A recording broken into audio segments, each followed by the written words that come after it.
Всем привет!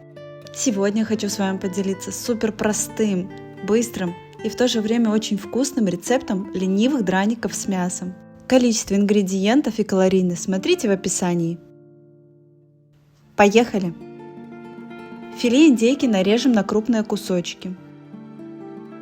Одну луковицу нарежем на крупные кубики. Картофель нарезаем на удобные кусочки для терки. Филе индейки и лук пропустим через мясорубку. Если у вас будет уже готовый фарш индейки, тогда очень мелко нарежьте лук. Картофель натираем на терке для драников. За меня это сделает кухонный комбайн с теркой для драников. В фарш добавляем натертый картофель.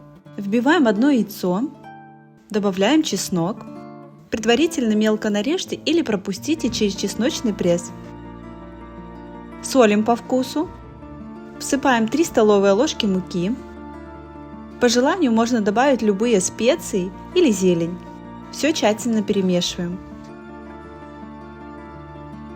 В хорошо разогретую сковороду вливаем масло. Выкладываем тесто.